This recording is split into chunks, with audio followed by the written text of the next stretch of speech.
Geralmente passamos a analisar a vida quando já estamos bem amadurecidos. Isso mesmo, conforme o tempo vai passando, mais vamos dando valor ao que realmente importa. Já não entramos em qualquer discussão, não respondemos a qualquer coisa, preferimos os momentos de paz e tranquilidade com os poucos amigos, enfim, passamos a perceber o que realmente importa nesta breve caminhada chamada de vida. Nesse sentido, descobrimos que boa parte daquilo que corríamos atrás realmente não tinha valor algum. O que muitas coisas que até pareciam nos satisfazer, na verdade, eram desprovidas de conteúdo, vazias e, por que não dizer, eram apenas vaidades da nossa vida.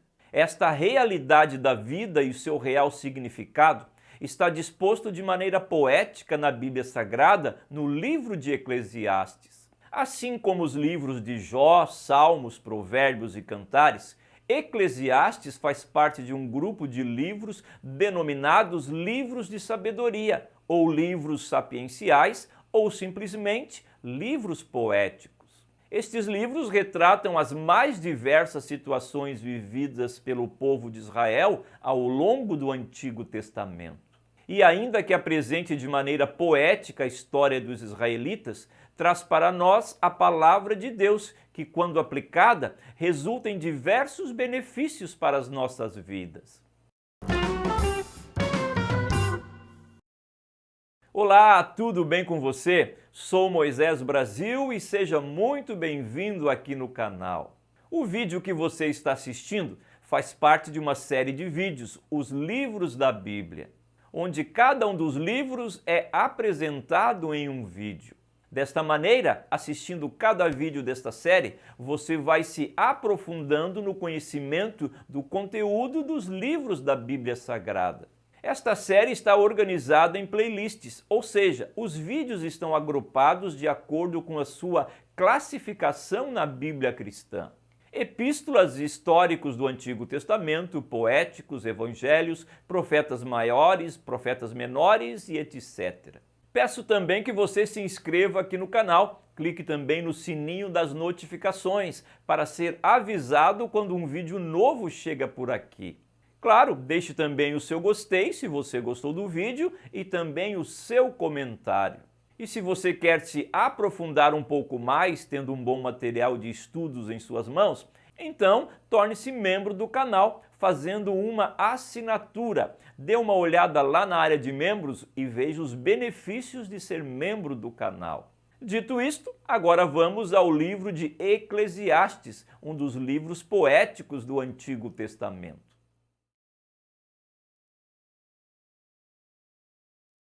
Primeiramente, cabe observar que na Bíblia Católica existem dois livros com os nomes bem parecidos, Eclesiastes e Eclesiástico ou Sirácida. Este segundo livro é um livro apócrifo na qual é atribuída a autoria de Ben Sira. Este livro, inserido no cânon católico, é conhecido também como Sabedoria de Jesus, o filho de Siraque. O livro Eclesiastes é derivado da língua grega, utilizado na tradução da Septuaginta, referindo-se a quem pertencia à eclésia, uma espécie de assembleia realizada pelos gregos, que mais tarde é utilizado para a expressão igreja. Já no hebraico é Kohelet, ou seja, uma terminação feminina para quem convoca e discursa em uma assembleia ou escola pública. Resumidamente, o nome traz o significado de pregador ou orador de uma assembleia. Quanto à autoria do livro, o primeiro versículo apresenta palavras do pregador, filho de Davi, rei em Jerusalém. Os intérpretes bíblicos, por meio deste versículo, apontam Salomão como autor deste livro, pois, além de ser filho de Davi, também foi rei em Jerusalém. Por outro lado, até mesmo Martinho Lutero e outros intérpretes mais modernos discordam que seja Salomão o autor do escrito.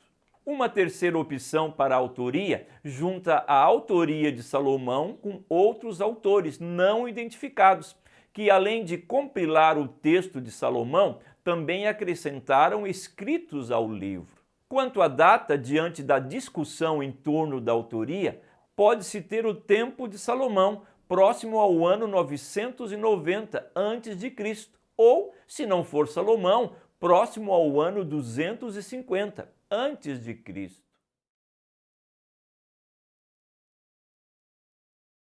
O livro parece iniciar com certo pessimismo, afirmando: que grande inutilidade, diz o mestre, que grande inutilidade, nada faz sentido. Mais adiante, no versículo 3, o que o homem ganha com todo o seu trabalho, em que tanto se esforça debaixo do sol? Gerações vêm e gerações vão, mas a terra permanece para sempre. Já no capítulo 2 encontramos: por isso desprezei a vida, pois o trabalho que se faz debaixo do sol pareceu-me muito pesado. Tudo era inútil, era correr atrás do vento. Desprezei todas as coisas pelas quais eu tanto me esforçava debaixo do sol, pois terei que deixá-las para aquele que me suceder. Contudo, não é uma visão pessimista da vida, muito pelo contrário. É a visão de quem amadureceu para a vida, percebendo que muitas coisas que no qual ele aplicou muito esforço debaixo do sol, de nada serviu, eram apenas inutilidades ou meras vaidades. Aí está também o sentido de vaidade, algo vazio, fútil e inútil. E este é o sentido do livro, a experiência vivida pelo autor no decorrer da sua própria história. Serve como advertências para outras pessoas. Isto é, as coisas da vida revelam o verdadeiro sentido e valor com o passar do tempo. Dentre as inúmeras maneiras de organizar o livro de Eclesiastes, seu conteúdo, segundo o comentário bíblico Wiersbe, pode ser apresentado da seguinte maneira. Primeiro temos a introdução, depois o homem é apenas um elo na engrenagem, a sabedoria que o homem não pode entender, a riqueza e o prazer não satisfazem, a morte vem e acaba com tudo, desfrute das bênçãos de Deus, Deus tem um propósito nesse cansativo círculo da vida, a riqueza e o prazer podem glorificar a Deus, a sabedoria de Deus é melhor que uma vida extravagante, lembre-se de que logo a vida termina, obedeça a palavra de Deus e tenha temor a Ele. O livro de Eclesiastes tem textos memoráveis e que devem ser lidos, meditados e aplicados na vida. O capítulo 3 do livro, nos 8 primeiros versículos, fala acerca do tempo, apontando as mais diversas situações da vida. E mesmo que estas situações sejam opostas, mas cada uma delas tem o seu tempo a ser vivido. Para tudo há uma ocasião certa. Há um tempo certo para cada propósito debaixo do céu. Tempo de nascer e tempo de morrer. Tempo de plantar e tempo de arrancar o que se plantou. Tempo de matar e tempo de curar. Tempo de derrubar e tempo de construir. Tempo de chorar e tempo de rir. Tempo de prantear e tempo de dançar. Tempo de espalhar pedras e tempo de ajuntá-las. Tempo de abraçar e tempo de se conter. Tempo de procurar e tempo de desistir, tempo de guardar e tempo de jogar fora, tempo de rasgar e tempo de costurar, tempo de calar e tempo de falar, tempo de amar e tempo de odiar, tempo de lutar e tempo de viver em paz. Muito obrigado por sua audiência, um abraço e até um próximo vídeo.